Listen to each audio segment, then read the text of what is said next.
नमस्कार दोस्तों, मैं प्रिंस और आप देख रहे हैं नई कृषि दर्पण यूट्यूब चैनल। तो दोस्तों, आज मैं हूं उत्तर प्रदेश के नोएडा में और आप हमारे पीछे देख पा रहे हैं काफ़ी बड़ा हाईटेक डेयरी फार्म है। और इतनी बड़ी डेयरी फार्म मैं बता दूं कि मात्र ये 100 पशुओं के लिए इन्होंने इतना बड़ा सेट बना करके रखा है। हमने देखा है, बहुत सारे डेयरी फार्म को देखा है, लेकिन इस तरीके का मैनेजमेंट मैं समझता हूँ कि मैं पहली बार देख रहा हूँ। और उस हिसाब से इनका मैनेजमेंट क्या है, पूरे फार्म को मैनेज करने वाले मात्र 4 लेबर है। और ये खुद लंदन से MBA करके आने के बाद आज ये डेयरी फार्म का काम को कर रहे हैं।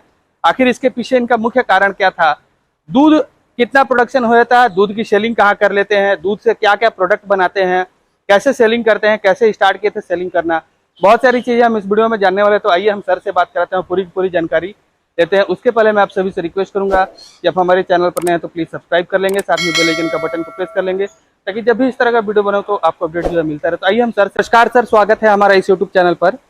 सबसे पहले मैं आपका परिचय जानना चाहूंगा और ये आपका फार्म का लोकेशन जानना चाहूंगा सर। नमस्कार, मेरा नाम जो है दुष्यंत भाटी है जी। धनश्री फूड्स के नाम से धनश्री डेयरी फार्म है जी। ग्रेटर नोएडा में है। अच्छा जी। तो सर, ये जो आपका डेयरी फार्म का काम है, कब से आप इसको कर रहे हैं सर? ये करीबन 2018 से हम लोग कर रहे हैं। अच्छा, 2018 से। तो शुरुआत मतलब बड़े पैमाने पे हुआ था, छोटे पैमाने से हुआ था सर? हमने 6 गायों से शुरू किया था। अच्छा, 6 गायों से। जी। स्टार्टिंग में मतलब इतना बड़ा सेट बनवाए थे? हाँ, कंस्ट्रक्शन पूरी पहले दिन से करी है। अच्छा, पहले दिन जितना से भी आप इंफ्रास्ट्रक्चर देख रहे हो फार्म के अंदर, बिल्डिंग के अंदर, अच्छा वो फर्स्ट डे से ही था। पता था कि भाई बड़ा ही करना है, अच्छा अच्छा छोटे में रहना ही नहीं है। अच्छा। तो 6 गाय की खरीदारी सर कहाँ से की टोटली? अच्छा, अभी भी या पहले भी गाय की खरीदारी कहाँ से करते थे सर? पंजाब में करते हैं, केसर सिंह जी है नाभा में। अच्छा, उन्हीं से करते हैं। पंजाब से खरीदारी करते हैं। जी। तो सर, जैसे जब स्टार्टिंग किए थे तो इसके पहले मतलब आप क्या करते थे और अभी आप डेयरी फार्म में आ गए, ऐसा आखिर आपको क्या लगा? ये वेंचर मैंने शुरू किया है। अच्छा। और इससे पहले तो एजुकेशन में ही थे और ये था कि भाई जीवन में क्या काम किया जाए। या तो सर्विस में जाने का मन था जी। फिर देखा भाई सर्विस से ज्यादा डेयरी फार्म को प्रमोट किया जाए। अच्छा। डेयरी फार्मिंग के साथ जितने भी अच्छे प्रोडक्ट्स हम ला सकते हैं, मिल्क प्रोडक्ट्स, जितने भी एंड प्रोडक्ट्स हैं इसके, स्वीट्स, अदर बहुत से प्रोडक्ट्स दूध से बन सकते हैं जी। तो वही मन था कि इसको हम लोग स्टेट लेवल पे फिर इंडिया लेवल पे लेकर के जाएं। अच्छा। तो उसी सोच से इसको काम को शुरुआत की थी। अच्छा। और आज उसी का आप फल देख रहे हैं, जो आज हमारे पास 120 गाय हैं। अच्छा, 120 गाय है? जी। और 200 की हमारे यहाँ स्ट्रेंथ आ सकती है। 14 एकड़ लैंड है हमारे पास यहाँ। इसमें हम अपना हरा चारा, इनकी फीडिंग, इनकी मैनेजमेंट, वो सब चीजें हमारी इन हाउस हैं, अपने यहाँ से ही करते हैं। अच्छा। सब कुछ ऑटोमाइजेशन में है। मिल्किंग भी ऑटोमेटिक पार्लर है वैनसन का। अच्छा। बाकी सारी आधुनिकता के साथ काम हम लोग कर रहे हैं। तो इस तरह का शेड सर कितना है आखिर यहाँ पे आपका? ये इस तरीके के दो शेड है। 2 शेड है। हाँ, और एक छोटा शेड है, वो बछड़ियों के लिए है जो 6 महीने से छोटी है। अच्छा। वो उस तरफ है। अच्छा, तो अभी हम जिस शेड में खड़े हैं सर, ये कौन से मिल्किंग वाली काऊ का है या किसी और का? ये मिल्किंग का है, अलग अलग ग्रुप्स हैं इसमें। अच्छा। तो करीबन 5 ग्रुप हैं। अच्छा। उस हिसाब से हर कैटेगरी के गाय को रखा जाता है। अच्छा। जो 30 से प्लस है, कुछ 25 से प्लस है, कुछ 20 से प्लस है। अच्छा। कुछ ट्रांजिशन में है। जी। तो सर, जैसे स्टार्ट जब आप किए थे 2018 में, आज 5 साल हो गया, तो स्टार्टिंग में तो आप एजुकेशन से थे, तो आपको मतलब एक्सपीरियंस ये सब चीज का कहाँ से आया, कैसे क्या परेशानियां धीरे धीरे मतलब 2018 में जब शुरू किया था तब तो कोई जानकारी हमें थी नहीं जी। और मार्केटिंग मैंने किया है MBA लंदन से जी। तो वहां से जब एजुकेशन लेके आए तो ये था कि भाई वर्ल्ड क्लास एक डेयरी फार्म बनाना है। उसी को लेकर के हम चले थे और इजराइल से हमारा एफी मिल्क के थ्रू टाइप था। अच्छा। तो उनके पैडोमीटर्स वगैरह हमारे फार्म पे लगे हुए थे। तो वहां से डिटेल प्राप्त करी, फिर पंजाब घूमे, पंजाब में पूरा फार्मर्स से मिले, उनसे जानकारी हुई, गाय परचेज करी। 3 साल लगे मुझे काम सीखने में। अच्छा। तो आज ये है कि भाई इनका मैनेजमेंट, इनका ट्रीटमेंट डॉक्टर की सलाह से, यहाँ 24 घंटे का LSA है। अच्छा। और सीनियर डॉक्टर्स हैं जो हमारी कंसल्टेंसी में हैं, उनके तहत ये सारा काम चल रहा है। अच्छा। तो जैसे सर स्टार्टिंग में मतलब क्या प्रॉब्लम आई थी, जैसे आपको तो अनुभव नहीं था, आपने खुद बताया, तो प्रॉब्लम क्या क्या फेस कर रहे थे वो आप बताएंगे? प्रॉब्लम तो बहुत मतलब काफी ज्यादा प्रॉब्लम्स थी। गाय को लाना, उसको सेटल करना, परचेज एनिमल में वैसे भी दिक्कत आती है फर्स्ट 3 मंथ्स में। तरह तरह की बीमारियां थी, प्रोटोजोआ से रिलेटेड थी, मेस्टाइटिस से रिलेटेड थी। अच्छा। बाकी बहुत सी और सेटलमेंट था। तो फिर धीरे धीरे उनको परचेज करते गए, सीखते गए, फिर उनके सारे सैम्पलिंग्स करवाई, ब्लड टेस्ट वगैरह करवाए, फिर उसको सुधार किया। फिर 2020 में आफ्टर कोविड हम लोग उसमें आए ब्रीडिंग में जी। तो अपनी बछड़ियों की शुरुआत करी। फिर जो पुराने एनिमल्स थे उनको सेल किया। अच्छा। तो इसमें काफी सहयोग केसर सिंह जी का रहा मेरे साथ, जिन्होंने इस फार्म को खड़े करने में मदद करी है। अच्छा अच्छा। जी जी। तो सर जैसे जो आपने बताया प्रोटोजोआ वगैरह का जो प्रॉब्लम है मेस्टाइटिस का, तो ये सबसे आखिर टैकल कैसे आपने करा था? या देसी नुस्खा इस्तेमाल कर रहे थे या मेडिसिन वगैरह पे जा रहे थे? दोनों चीजें थी। पहले तो मतलब फर्स्ट ईयर तो हम लोग आफ्टर ट्रीटमेंट ही करते थे। जैसे बीमारी आ गई फिर उसके बाद तो फिर उसके सिम्टम्स सीखे कि भाई सिम्टम्स क्या क्या है, अच्छा। उसको क्योर कैसे कर सकते हैं। दूसरे साल से फिर हम क्योरिंग पे लगे कि भाई कैसे इसको सैनिटाइज करवाना है, कितनी तरीके के जो लिक्विड्स आते हैं उसमें हर 15 दिन में एसओपी बनाए फार्म के ऊपर कि भाई हर 15 दिन में स्प्रे होना है, कल्टीवेशन होनी है जहाँ गाय बैठती है नीचे, तो उसमें जितनी भी दवाइयां हैं जो प्रोटोजोआ को मारने के लिए, चीचड़ियों को मारने के लिए आती हैं, बाकी एंटी फंगल जो कॉर्सलिन वगैरह है उसके स्प्रे हम लोगों ने करने शुरू किए। तो इसको फिर हम लोग रूटीन हैबिट में लेकर के आए कि हर 15 दिन में इसको करना ही करना है। अच्छा। तो तब जाके उसके रिजल्ट्स थोड़ा मिलने शुरू हुए। फिर परचेजिंग बंद हुई, अपनी ब्रीडिंग आने लगी। अच्छा। तो उसमें मेडिसिन कॉस्ट कम हुई, फीड कॉस्ट में सुधार हुआ।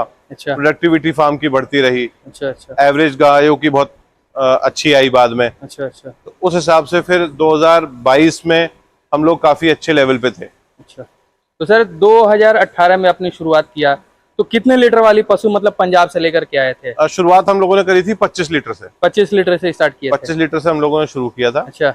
25 लीटर से आज हम 40 लीटर्स पे हैं। अच्छा, 40 लीटर पे हैं आप? जी जी जी। तो हमारी जो फर्स्ट ग्रुप के एनिमल्स हैं वो 40 लीटर्स के उससे प्लस भी हैं। अच्छा। जी जी। और एवरेज अभी फार्म की हमारी 25 के करीब है। अच्छा, 25 के करीब है। जी जी जी। अच्छा अच्छा। तो सर 25 लीटर से 40 लीटर जाने का राज बताएंगे? जैसे आपने बताया ब्रीडिंग का, तो ब्रीडिंग में आपने मतलब क्या, कौन सा सीमन का इस्तेमाल किया, कैसे क्या हुआ उसके साथ में? ये देखिए उसमें सबसे बड़ी बात यह है कि आपको सभी चीजों पे ध्यान देना है ब्रीडिंग के साथ, मैनेजमेंट पे भी, फीडिंग पे, विटामिन्स, मिनरल्स, और जो बेस्ट क्वालिटी ऑफ सीमन आप किसका इस्तेमाल कर सकते हो। हमने पीडीएफए का सीमन यूज किया है। अच्छा। हमने वर्ल्ड वाइड शायर्स का सीमन यूज किया है, एवीएस का सीमन यूज किया है, अपने सैग का किया है जो डेनमार्क का है, वो सीमन यूज किए हैं। तो हर कैटेगरी के वाइज जिस तरीके की गाय थी, उसका वजन कैसा, हमें बच्चा चाहिए था, कैसी प्रोडक्टिविटी चाहिए, कितना मेस्टाइटिस एनिमल को था, उस हिसाब से हमने सिलेक्शन किया सीमन का। अच्छा। और जब सीमन का सिलेक्शन किया तो फिर हमने अच्छे मंथ्स चूज किए जिसमें एआई करने के होते हैं गायों को, उसमें किया तो रिजल्ट अच्छा मिला। फिर उसके बाद पहली जब हमारी प्रोजेनी आई तब उसमें वो सारी 30+ थी। अच्छा। जी जी जी। फिर हमने पुराने एनिमल्स बेचे। तो इस हिसाब से जब सीमन का सिलेक्शन आप अच्छा करोगे तो आपको रिजल्ट्स भी अच्छे मिलेंगे। अच्छा। तो फिर हम लोगों ने सभी चीजों पे काम किया, टोटल मैनेजमेंट पे काम किया। अच्छा। तब जाके सुधार आ पाया है। तो जैसे फर्स्ट बार में कोई अगर गाय जो आपकी थी पंजाब से लेकर के आए थे, तो वो कितने दिनों में आपकी सीमन कंसीव कर जाती थी या बार बार रिपीट भी करती थी, ऐसा भी होता था क्या? देखिए ये रूटीन का काम है, इसमें रिपीट्स भी आती हैं। इसमें सारी मतलब तरीके की जितने मैनेजमेंट इश्यूज हैं वो सारे आते हैं। अच्छा अच्छा। उसके बाद ही आप उस चीज को सुधार कर सकते हैं। जी जी जी। तो मतलब जैसे रिपीट का अगर समस्या जब होता था तो कैसे आकर उसको मैनेज करते थे? देखिए ये बहुत टफ वर्क है सर, बहुत टफ वर्क है ये, मैं देख रहा हूँ। और रिपीट के साथ ये है कि भाई रिपीट में बहुत से एस्पेक्ट्स होते हैं, एक चीज नहीं है जी कि भाई आप मान लेंगे कि भाई रिपीट सिर्फ सीमन के कारण हो रही है, क्योंकि उसमें हर चीज पे आपको ध्यान देना पड़ेगा। जी जी। उसकी फीड कैसी है, उसमें माइकोटॉक्सिन है कि नहीं है, सीमन की क्वालिटी कैसी है, सीमन को आपने मेंटेन कैसे किया है, LN2 वगैरह आप डाल रहे हैं कंटेनर्स में कि नहीं डाल रहे हैं, एट द राइट टाइम उसकी एआई हो रही है, राइट समय पे आप उसको जज कर पा रहे हैं। अच्छा अच्छा। उसकी फिर BCS कैसा है एनिमल का, कंडीशंस क्या हैं, तो उस तरीके से देख करके सभी चीजों का एस्पेक्ट मिला करके तब एक लेवल आता है कि भाई आप कह सकते हैं कि भाई ब्रीडिंग में हम लोग सफल हुए हैं। अच्छा। तो पहली बार जब आप ब्रीडिंग कर रहे थे सर, तो मतलब कि पहली बार में कितनी बच्चियां निकाले थे आप? पहली बार में आप ये मानिए कि आप हम लोग करीबन हर साल का टारगेट रखे हैं 25 बछड़ियों का। अच्छा, 25 बछड़ियों का टारगेट अपने हर साल लेना ही लेना है। अच्छा जी जी। तो उसके लिए आप एआई किस मंथ में कराते हैं? हम लोग क्योंकि हमारा क्या है कि दूध पैकेजिंग होके जाता है ग्लास बॉटल्स में, तो हमें through out the year same milk चाहिए। अच्छा। तो हमने जो किया है वो फर्स्ट 90 डेज में आफ्टर काविंग नियम बनाया है कि मैक्सिमम नंबर ऑफ एनिमल्स को फर्स्ट 90 डेज में एआई कर देनी है ताकि वो प्रेग्नेंट हो जाए जी क्योंकि हमें पूरे साल एक ही दूध मेंटेन करना पड़ता है क्योंकि ऐसा नहीं है कि समर्स में दूध नहीं लिया और विंटर्स में दूध ले लिया। जी जी तो हमें थ्रू आउट द ईयर चाहिए, सेम दूध चाहिए। अच्छा तो इसलिए हमने सभी महीनों में 8 के एनिमल्स की प्लानिंग करी है कि करीबन 8 एनिमल्स हमारे काविंग करेंगे ही करेंगे। अच्छा हाँ, बस थोड़ा सा जो ड्रॉबैक आता है वो मई जून जुलाई में आता है। अच्छा। अगस्त से हमारे यहाँ काविंग शुरू होती है और टिल मार्च अप्रैल तक हमारे यहाँ हर महीने 4 से 5, 8, 10, 15, 20 बछड़ियाँ। मतलब एक और साइकिल गाय। आपने मेंटेन करके इसको रखा है। जी जी जी, तो हर मंथ में हमने कम से कम 5 से 10 की एवरेज रखी है। अच्छा, तो सर एक ड्रॉबैक जो आपने बताया 3 महीने का, तो वो आखिर ड्रॉबैक क्या हो जाता है उसमें, क्या आखिर उसमें समर्स की जो प्रॉब्लम है क्योंकि एनिमल खुद स्ट्रेस में होता है, अच्छा उसको अकोमोडेट करने में कि भाई आप देख रहे हो शावर्स चल रहे हैं, बिल्कुल। फीडिंग डाइट मैनेज करनी पड़ती है, हाँ। बाकी प्रोटोजोआ जितनी डिजीज है वो भी इसमें सबसे ज्यादा फैलती हैं। अच्छा तो इसलिए समर्स में एनिमल अपने ऊपर ध्यान देता है ज्यादा। अच्छा अच्छा। तो उसमें हमें भी उसकी तरफ देखना पड़ता है, तो उसमें जो कंसेप्शन रेट है वो काफी कम आता है। हाँ। तो इसलिए हम लोग, और फिर जब काविंग होती है तो बहुत से इश्यूज आ जाते हैं काविंग के बाद। अच्छा सर, इनके पैर में कुछ ऐसा डिवाइस वगैरह हमको दिख रहा है, तो आखिर ये डिवाइस क्या चीज है सर? ये पैडोमीटर्स हैं जो एफए मिल्क मैंने आपको बताया इजराइल की कंपनी वैंसन कंपनी के थ्रू यहाँ सेल करती है। अच्छा। तो वो पैडोमीटर्स लगे हुए हैं ये, तो उससे हमें डेटा मिलता है गायों का कि भाई कितने बजे इसकी एआई करनी है, क्या इसका मेस्टाइटिस में कंडक्टिविटी क्या आ रही है पार्लर के अंदर। अच्छा। उससे मिल्क की क्वालिटी का भी मालूम चलता है, एनिमल की क्वालिटी का भी मालूम चलता है, हाँ। कितना वो हेल्दी है नहीं है। तो ये सारी चीजें हमें कंप्यूटर पे मिलती हैं इसके माध्यम से। इसी के माध्यम से। जी जी जी। तो जैसे आपने अपने फार्म में मतलब किस तरह का जो फैसिलिटीज लगा रखा है, इसके बारे में थोड़ा सा बताएंगे। जैसे मैं पंखा देख रहा हूँ, बड़े बड़े पंखे, शावर्स वगैरह है, तो गर्मी में भी मतलब ये प्रॉब्लम आपके साथ भी हो जाता है? देखिए ये तो इंडिया में सभी जगह है, तो हमारे यहाँ भी वो वही चीज हम में अछूते नहीं है। अच्छा। जी जी जी, क्योंकि तो काफी एयरी और स्पेसियस आपका फार्म है, ये भी मैं देख पा रहा हूँ यहाँ से। जी जी, हम लोगों ने काफी इसको बनाया था कि भाई गाय के कंफर्ट जो है उस पे हमने मेन फोकस रखा था कि उसको कंफर्ट मिलना ही चाहिए। अच्छा। तो इसलिए हम लोगों ने पूरा ग्रीनरी के साथ सिटिंग कंफर्ट, पानी, फीड, एवरीथिंग, मतलब हम लोगों ने कोशिश करी थी कि गाय से किसी भी चीज में कॉम्प्रोमाइज ना हो, तभी वो हमें रिजल्ट दे पाएगी। जी जी। तो ये शेड सर आपका मतलब कितने बाई कितने का है ये वाला?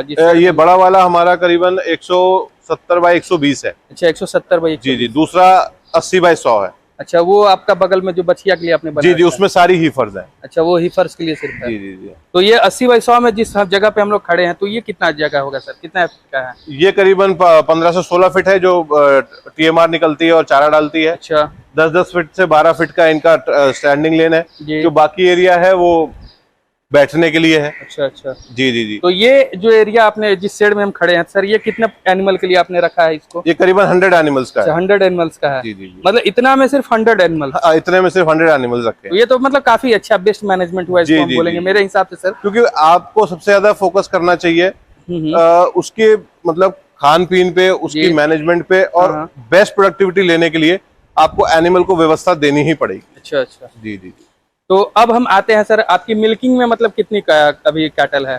अभी तो अराउंड, क्योंकि हम लोग बछड़ियां ज्यादा प्रिक्योर कर रहे हैं, तो जितने हमारे बड़े एनिमल्स थे उनको हमने सेल किया लास्ट 2 ईयर्स में, और अभी हम लोग टारगेट 20-25 का बनाया, तो अभी हमारे पास 42 एनिमल्स है। अच्छा, जो हमारे मिल्किंग में है। अच्छा। हाँ। तो जैसे ये अभी मिल्किंग में, कंप्लीट मिल्किंग में है या क्या? ये कंप्लीट मिल्किंग में है। अच्छा, कंप्लीट मिल्किंग में, ये दोनों साइड में? दोनों साइड में। अच्छा, मतलब पूरा शेड ही मिल्किंग में है ये। अच्छा, ये कंप्लीट मिल्किंग में, ऐसा नहीं कि इसमें कुछ प्रेग्नेंट भी होगी, ऐसा नहीं? हाँ, एक ग्रुप है जो ट्रांजिशन में है, जिसको अगले मंथ में काविंग करनी है। अच्छा, अगले मंथ? वो 5 एनिमल्स हैं। अच्छा अच्छा। जी जी। बाकी तो 42 में सर कितना दूध निकाल लेते हैं आप? अभी हमारे यहाँ 1100 की प्रोडक्शन है। अच्छा, 1100 की प्रोडक्शन? जी जी, करेक्ट। 1100 लीटर सर प्रोडक्शन, मतलब ये सेल कैसे होता है, क्या क्या इसमें आपने? ये हमारी अपनी स्वीट शॉप है, उस पे जाता है। अच्छा।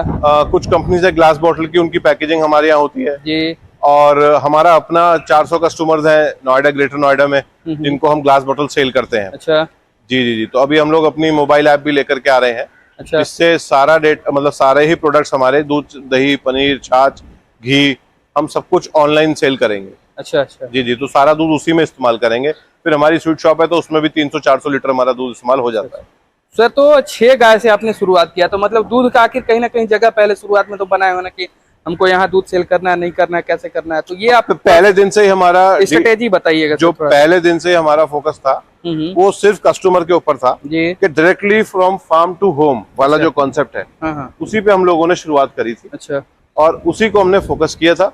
और अभी हमने 3 साल में सिर्फ प्रोडक्शन और जो मैनेजमेंट है उसी पे काम किया है। अच्छा। अब हम लोग मार्केटिंग शुरू करेंगे। अच्छा। तो ये जो मैंने आपको कस्टमर्स बताए ये सारे ऑर्गेनिक कस्टमर्स हैं। अच्छा अच्छा। ऑर्गेनिक के लिए हमने जो वर्ड टू वर्ड माउथ से फैलती हैं चीजें, हाँ। उससे हमारे हैं। अभी मार्केटिंग हम लोगों ने कुछ भी नहीं करी है मार्केट में। अच्छा, मार्केटिंग से संबंधित अभी तक कुछ आपने नहीं किया है? जी जी जी। तो अब हम ये शुरू करने वाले हैं बाय नेक्स्ट मंथ। अच्छा। क्योंकि अभी हम लोग बाकी चीजों में सेटल्ड हैं, हाँ। तो इसलिए नेक्स्ट मंथ से सोच रहे हैं कि इस चीज को मार्केट तक अच्छे से प्रोडक्ट को पहुंचाया जाए। तो इतनी हेल्दी पशु मतलब आपके पास है, और तो इनको मतलब इनमें आप प्रॉब्लम क्या क्या अभी आप क्या फेस करते हैं? आप तो 5 साल हो चुका है, अनुभव भी आपके पास बहुत हो चुका है, अब उसके तो बाद भी क्या प्रॉब्लम? अब तो कोई प्रॉब्लम नहीं है, क्योंकि अगर आप SOPs वगैरह फॉलो कर रहे हैं, कब इनकी डिवर्मिंग होनी है, अच्छा। कैसे इनको फीड डलना है, हाँ।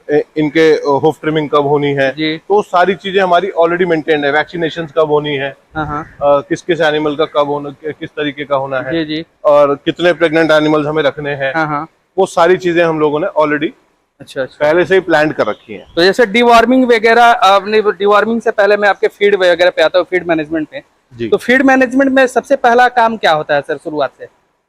देखिए, पहली बात तो यह है कि अच्छी फीड आप खिलाएं। अच्छा। या खुद बनाएं या खिलाएं। हमारे पास दोनों व्यवस्थाएं हैं, अपना फीड प्लांट भी लगा हुआ है। अच्छा। और हम कारगिल की भी फीड डाल रहे हैं। अच्छा। और मिनरल मिक्सचर उसमें जरूरी होना चाहिए, हाँ। साइलेज होना चाहिए जी। और ग्रीन फॉडर होना चाहिए। अच्छा। उस हिसाब से उसका बैलेंस्ड राशन बन के PMR के थ्रू आप उसको डालें तो आपको समस्याएं नहीं आएंगी। तो और कोशिश करें कि पूरे साल एक ही पैटर्न रहे। अच्छा। उसमें वेरिएशंस ना हो, चेंज ना हो कि आज कोई फीड है कल कोई फीड है।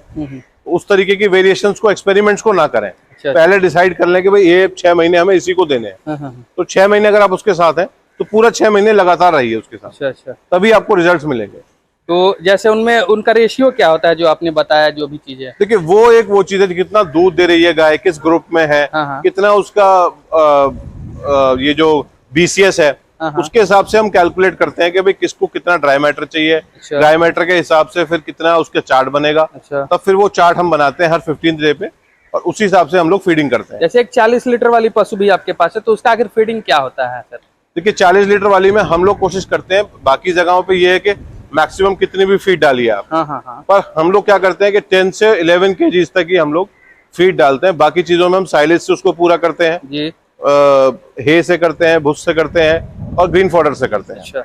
जी जी जी। तो डिवॉर्मिंग कितने दिनों पे कराते हैं पशु बड़े का? एनिमल्स की हर 3rd मंथ में है। अच्छा। जो छोटे बच्चे हैं उनकी उसी प्रोटोकॉल के हिसाब से है। अच्छा। किसी की वीकली है, किसी की हर 15 डे है, हाँ। किसी की once in a month है। जी। तो जो प्रोटोकॉल है, जो डॉक्टर्स हमें बताते हैं, हाँ। उसी हिसाब से हम लोग उसको फॉलो करते हैं। जी। ऐसी वैक्सीनेशन का है कि FMD की कब लगनी है, हाँ। साल में 3 बार लगनी है, 4 बार लगनी है, हाँ। या फिर आपको LSD की लगानी है। अभी ये नई बीमारी चली है जी, 2-4 साल से, हाँ। तो वो लास्ट ईयर तक तो नहीं थी पर अब है। जी। तो हम वो सारे SOPs पहले से कंप्लीट करके अच्छा, रखते हैं। मतलब वो जी। SOP आपने बना करके बना के और रखा उसके हुआ है कि अनुसार से किस काम- मंथ में क्या होना है, हाँ। एंटी टिकिंग कब होनी है, जी चिचड़ी ना लगे गाय को, शेड के अंदर चिचड़ी ना हो, जी जी। साफ सफाई पूरी हो। हाँ। तो सारे SOPs के तहत ही काम होता है। अच्छा। जी। तो अब इतनी बड़ी डेयरी में सर आपका जो मैनेजमेंट है, लेबर से लेकर के, मतलब कैसे मैनेज करते हैं लेबर को, ये आप बताएंगे सर? देखिए, लगभग तो ऑटोमाइजेशन में है सारी चीजें। अच्छा। TMR के थ्रू फीडिंग होती है। जी। बस चारा काटने में थोड़ा सा समय लगता है। अच्छा। उसको ले आते हैं। बाकी फीड प्लांट अपना यही इसी फार्म के अंदर है। और मिल्किंग ऑटोमेटिक है। जी। तो स्विंग ओवर पार्लर हमारे यहाँ लगा हुआ है 12 पॉइंट का। हाँ। तो लगभग अब 3 से 4 लोग इसको मैनेज कर लेते हैं। अच्छा। जी। 3 से 4 लोग पूरे इतने बड़े फार्म को? जी।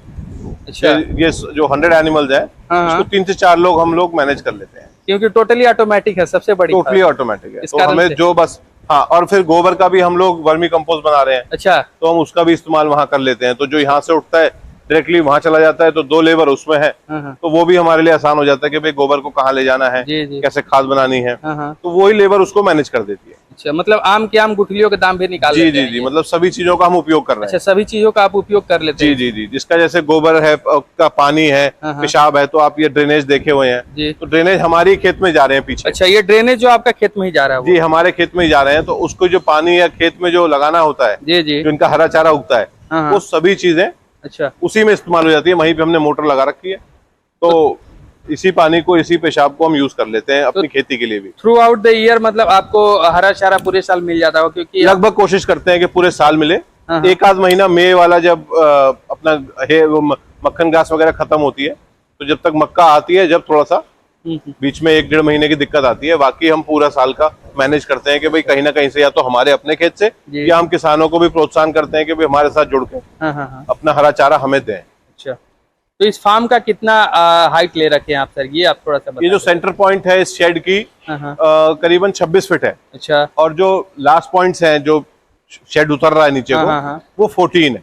14। अच्छा, वो 14 फीट है। तो लास्ट बट नॉट लीस्ट एक चीज हम आपसे जानना चाहते हैं, जैसे आजकल के युवा जो है इस गोबर वगैरह में नहीं आना चाहते हैं, जी। और आप वैसे भी इंग्लैंड से पढ़ के MBA करके आए हैं, तो आपके घर वाले मना नहीं किए कि आप काम क्यों कर रहे हो इस चीज को?